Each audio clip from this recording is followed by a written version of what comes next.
ఇవాళ ఎవరైతే ఆ రోజు తెలుగుదేశం పార్టీ కార్యాలయంలో పనిచేస్తున్నటువంటి సత్యవర్ధన్ కంప్లైంట్ ఇస్తే ఆ కంప్లైంట్ ఇచ్చినటువంటి వ్యక్తిని కిడ్నాప్ చేసి దాడి చేసి సొంతంగా ఆయన కారులోనే ఎక్కించుకుని ఆ ఫుటేజ్లన్నీ ఉన్నాయి. ఒకసారి ఆ ఫుటేజ్ కూడా ప్లే చేయండి. వంశీ గారు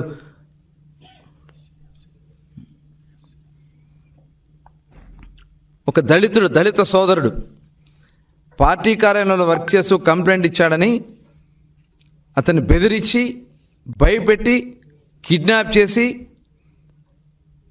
అతను కేసును వాపసు తీసుకునేలాగా చేసింది వాస్తవం కదా? అందుట్లో ఉంది మీరు కాదా?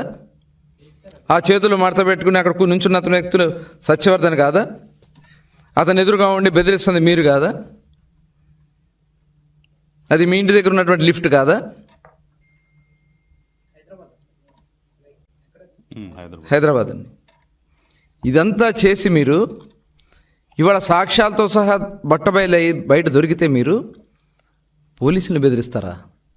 కంప్లైంట్ మీద ఎవరైతే కంప్లైంట్ ఇచ్చున్నాడో సత్యవర్ధన్ని మరి ఏ రకంగా వాళ్ళు బెదిరించారో మరి కిడ్నాప్ కాదా అది? ఇవాళ అక్కడ వస్తున్నటువంటి ఇదిగో ఆయనే వంశీ గారు, వాళ్ళ మనుషులు, సత్యవర్ధన్ అతనే ఆ రైట్ సైడ్లో ఉన్నాడు కదా, వైట్ షర్ట్ వేసుకుని అతను సత్యవర్ధన్. 11వ తారీఖున భయపెట్టి అంత చూడు అంత భయంగా నుంచున్నాడు అక్కడ చేతులు కట్టుకుని.